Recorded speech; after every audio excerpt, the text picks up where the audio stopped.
You know that ring on the outside of a watch? We see it all the time. But have you ever really stopped to think about what it does?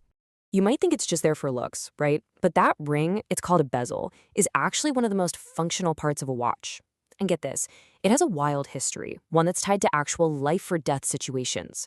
It's a simple, brilliant piece of analog tech that has saved lives everywhere from the skies to the sea.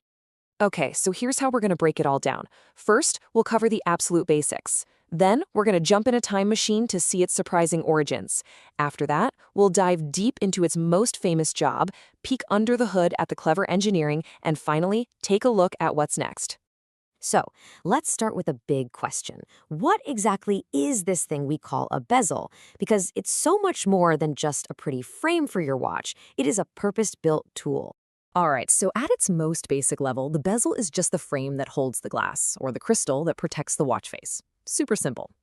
But the real story begins when that bezel starts to move. That's the moment a watch transforms from just a time teller into a serious piece of equipment. So you've basically got two main flavors. First, there are the fixed bezels. They don't move. They often have these cool scales on them for doing quick calculations, like figuring out your speed with a tachometer. But the real game changer, that's the rotating bezel. This thing is like a pre-digital computer you can wear right on your wrist, letting you time things at a glance. Now, when you think of a rotating bezel, you probably picture a diver's watch, right? Underwater adventures, that whole thing. But here's the twist. The bezel's journey didn't start in the ocean. Nope. It started way, way up in the sky, born from a critical need for precision in early aviation. Think about it. We're talking the early days of flight. Long before GPS, pilots were navigating with maps, a compass, and their watch. A tiny, tiny timing error could send them miles off course. And here was the problem. They had to sync their watch perfectly with radio time signals, but there was no easy way to do that without stopping the entire mechanism, which would just mess everything up. And this is where you can see the innovation just take off. It all kicks off in 1929 with something called the Weems second setting watch, which had this clever bezel just for syncing the second hand.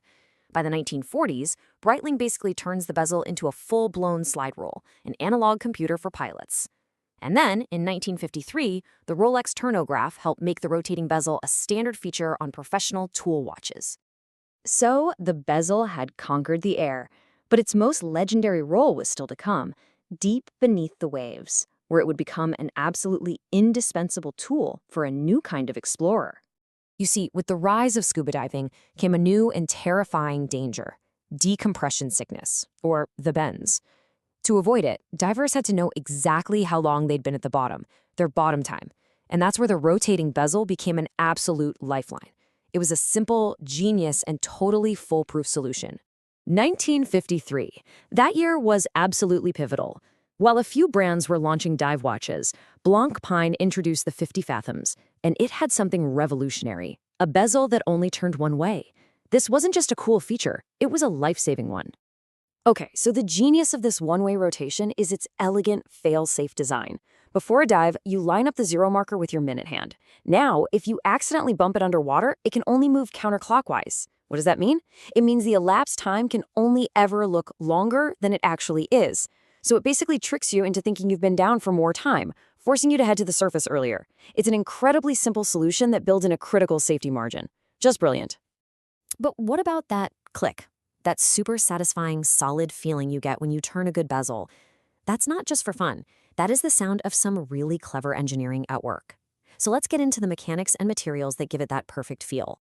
That tactile feedback comes from one of two main systems. The most common is the click spring. It's basically a little metal spring with teeth that snaps into grooves under the bezel. It's simple, it's tough, and it gets the job done. On some higher-end watches, you might find a ball bearing system.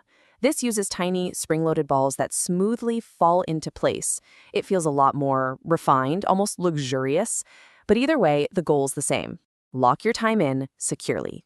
And the materials themselves have their own fascinating story. You can see the whole journey here. It started with early plastics like bakelite in the 50s, which was cool, but, well, it was brittle. Then came aluminum, which was great. It was lightweight, you could make it in all sorts of colors, but it scratched and faded. By the way, that fading is what creates the patina that watch collectors go crazy for today. Steel, of course, offered more toughness. And now, the modern standard is often high-tech ceramic. It is virtually impossible to scratch, and the color will never, ever fade. So that brings us to today. In a world completely dominated by digital screens and smartwatches, what's next for this classic mechanical tool? I mean, is it still even relevant? Well, what's fascinating is that the bezel is evolving yet again.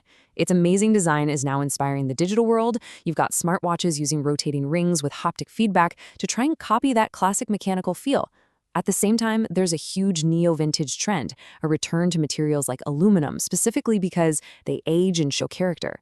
And of course, there's a big push for new, sustainable, and even self-repairing materials. So is it a timeless tool or just a charming relic? You know, for most of us, it's not saving our lives in the sky or under the sea anymore, but its legacy, that's what's so powerful. It's a testament to purpose-driven design. It's a reminder that simple, robust engineering, something that works without a battery or a software update, is truly timeless. So the next time you turn your watch bezel and hear that click, you're not just setting a timer. You're connecting with a whole history of innovation and adventure. Don't forget to like and subscribe for more How Meets History.